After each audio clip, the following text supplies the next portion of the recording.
Lockdown 1, 2 और तीसरा 17 तारीख को तीसरा लॉकडाउन भी समाप्त होने वाला है और चौथा लॉकडाउन ऐसा माना जाता है कि 17 के बाद अवश्य ये घोषित होगा, क्योंकि ये महामारी इस प्रकार की है कि इसमें लगातार हमको अपनी गति को बनाए भी रखना है और कुछ चीज़ों पर रोक भी जारी रखनी है।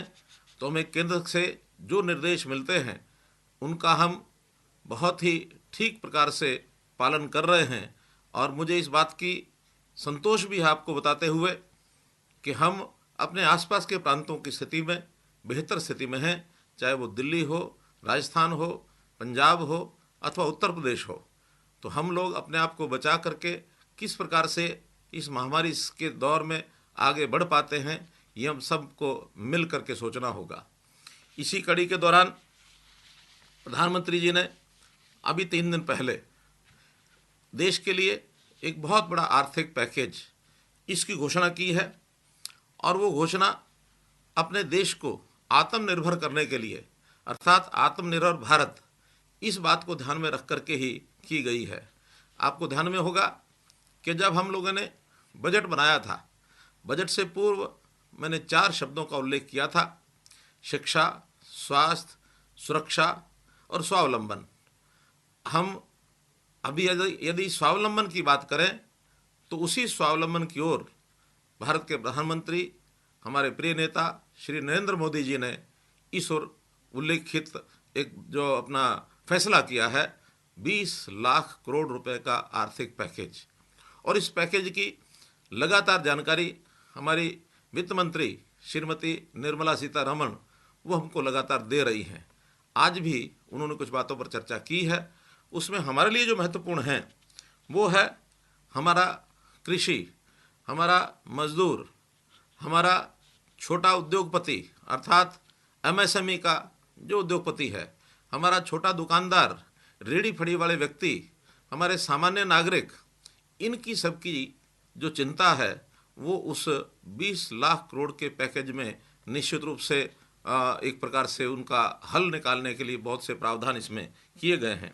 यदि मैं कृषि की बात करता हूं तो हमारे किसान कुल लगभग 16 लाख किसान हैं और इन 16 लाख किसानों को जो एक प्रकार की घोषणाएं की गई हैं वो लगभग 3.5 लाख करोड़ रुपए की 16 लाख नहीं, सारे देश भर के लिए 3.5 लाख करोड़ रुपए की और ये एक घोषणा इसके अंदर की गई है। इसमें हमको लगता है कि हज़ारों करोड़ रुपए का योगदान इसमें निश्चित रूप से हमारे लिए भी होगा और हम अपने प्रदेश के किसानों को भी उनका लाभ पहुंचा सकेंगे। पहला विषय जो हमने तय किया है कि अभी तक जो कृषि का फसल ऋण जो उपलब्ध होता था, ये फसली ऋण केवल जो भूमि मालिक होते थे उन्हीं के नाम से केसीसी कार्ड बन करके उनको मिलता था। अब हमने हरियाणा में तय किया है कि एक कानून लाकर हम लोग जो ठेके पर ज़मीन लेते हैं अर्थात जो काश्तकार होते हैं, ये फसली ऋण बैंकों से उनको भी मिल सकेगा ताकि अपनी फसल की कटाई करने के बाद वो उस ऋण को उतार सकते हैं। इसलिए इस एक्ट बनने के बाद किसी भी ज़मीन के मालिक को कोई खतरा नहीं रहेगा कि गिरदावरी यदि काश्तकार के नाम से हो जाती है तो उससे ज़मीन की मलकियत का कोई असर नहीं पड़ने वाला। इसलिए एक बहुत बड़ा प्रावधान ये हरियाणा के अंदर हम लेकर के आ रहे हैं और ये जो लाभ हैं जितने भी वो उस ठेके पर ज़मीन लेने वाले व्यक्ति को भी उसका अतिरिक्त ये लाभ मिल सकेगा। हम लोग मंडियों के अंदर अपना फसल बेचने के लिए जाते हैं, अभी भी प्रोक्योरमेंट का सीज़न चल रहा है। बहुत से इंफ्रास्ट्रक्चर के विषय, इस इंफ्रास्ट्रक्चर पर भी इस घोषणा में लगभग 1 लाख करोड़ रुपया ये रखा गया है।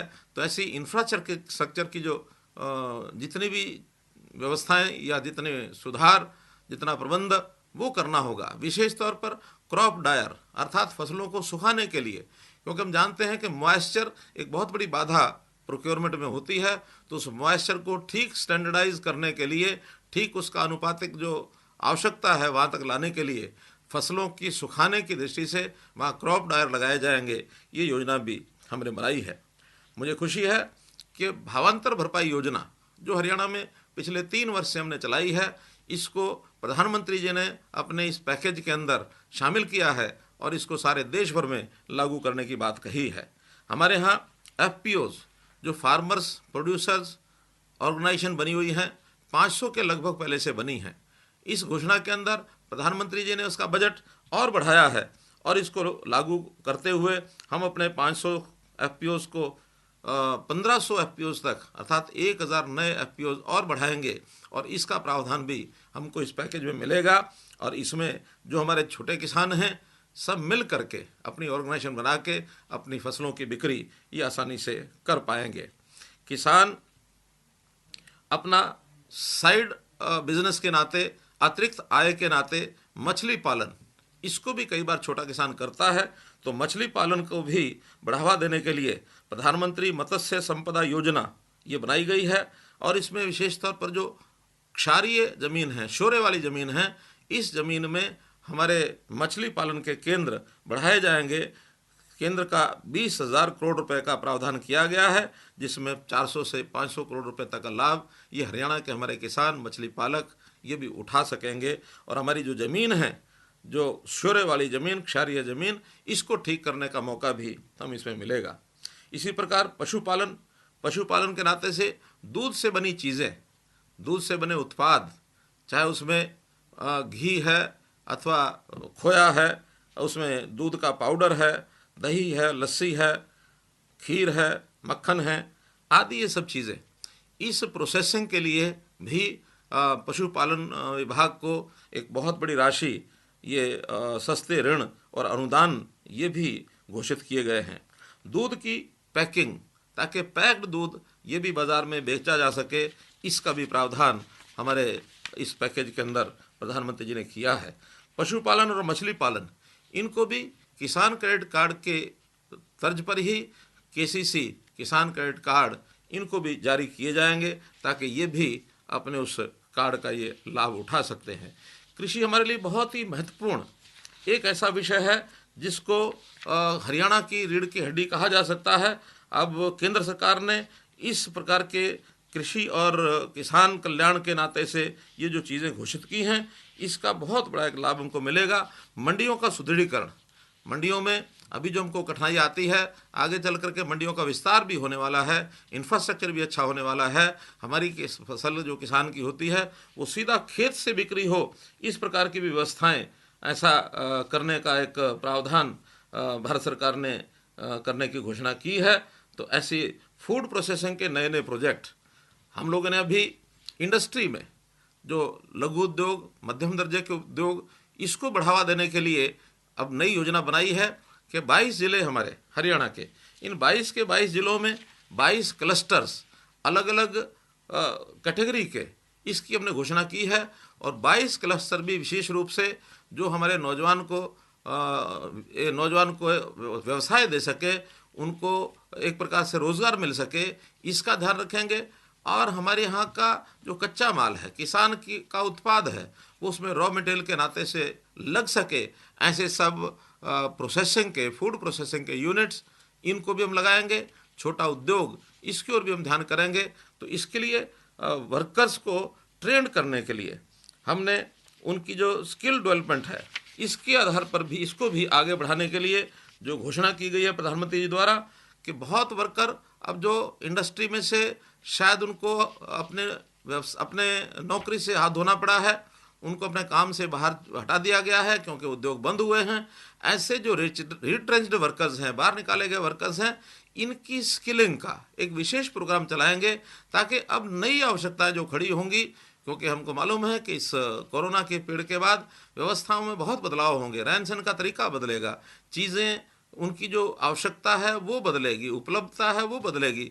तो नई आवश्यकता के हिसाब से नए क्षेत्र के उद्योगों के लिए इन मजदूरों की स्किलिंग, इन कर्मचारियों की स्किलिंग, इसका नया प्रावधान करने के लिए भी इस पैकेज के अंदर एक व्यवस्था की गई है। इसका भी हम अपने यहाँ बहुत बड़ा उपयोग करेंगे और उठाएंगे।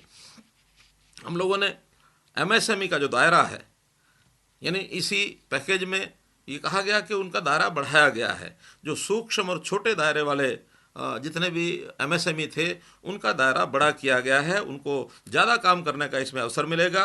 और इसमें कोलेट्रल फ्री, बिना गारंटी के 3 लाख करोड़ रुपए की राशि, इसका प्रावधान किया गया है ताकि ये लोग अपनी पूंजी को बढ़ाकर, अपनी आवश्यकता, अपनी कैपिटल इन्वेस्टमेंट, इसको बढ़ा करके अपने काम के दायरे को बढ़ा सकते हैं और अच्छा उत्पाद, क्वालिटी का उत्पाद पैदा करके, और मेक इन इंडिया का जो एक सपना है बहुत बड़ा, हम अपने यहाँ अपनी आवश्यकता की पूर्ति कर सकें और साथ में इसको निर्यात भी कर सकें। ऐसा एमएसएमई का दायरा, इसको बढ़ाने के लिए एक बहुत बड़ी एक घोषणा इसमें की गई है।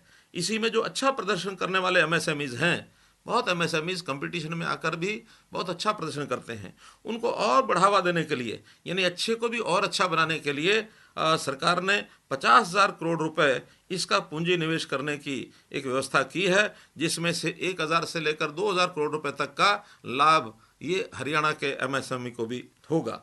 जिन एमएसएमईज की वित्तीय हालत खराब हो गई है, बहुत अवसर ऐसे आते हैं कि किन्हीं कारणों से व्यवस्था खराब होती है, उनको पुनः उबारने के लिए अलग से सरकार ने एक ऐसी व्यवस्था की है। हमारे मजदूर भाइयों को, हमारे ऐसे जो लोग हैं जिनके पास अपने मकान नहीं हैं, उनको बहुत कठिनाई आती है नए मकान खरीदने के लिए।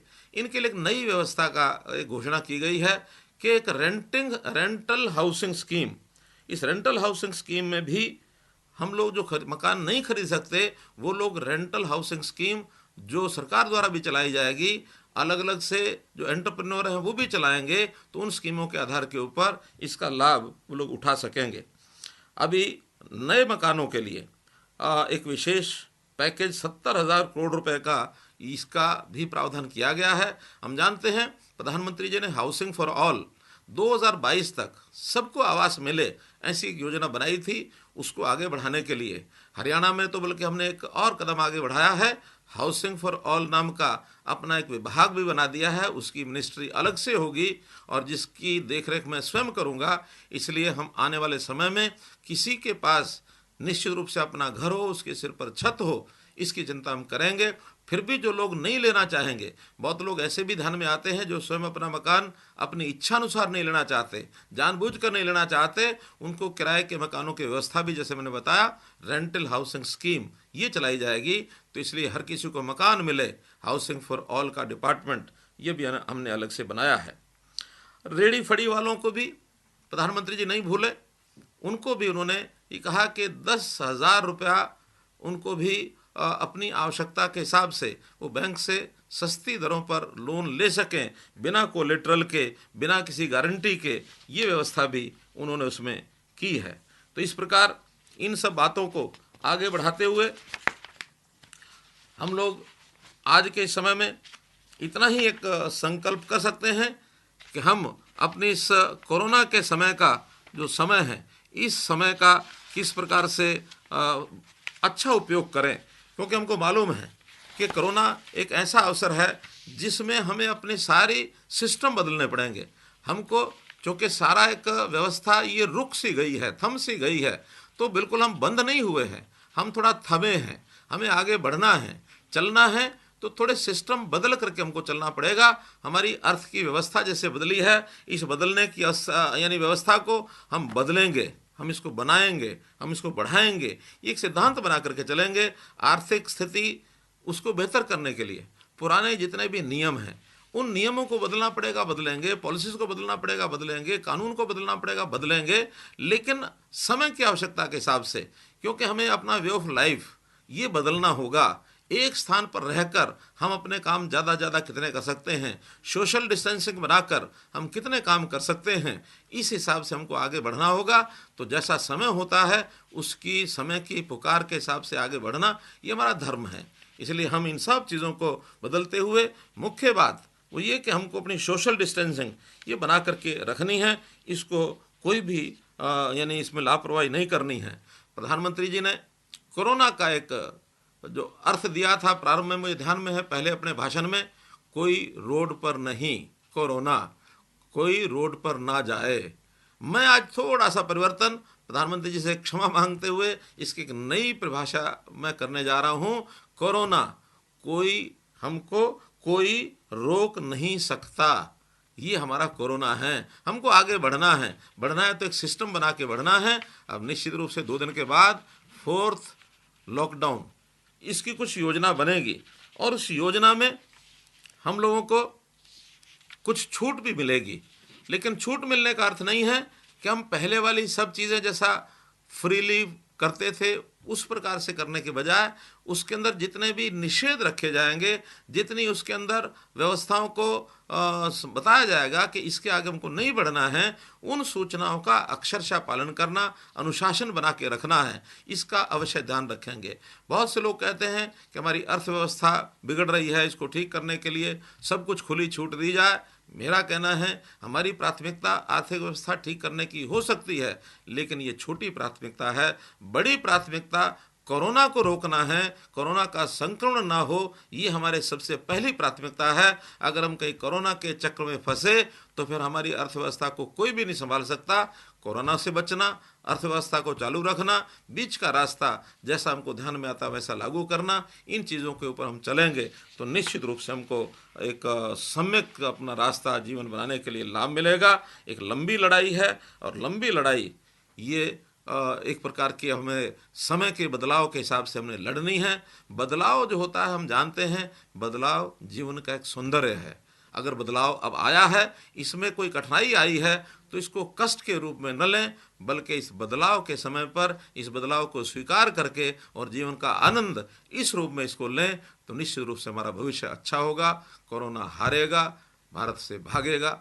बहुत बहुत धन्यवाद, बहुत बहुत आभार।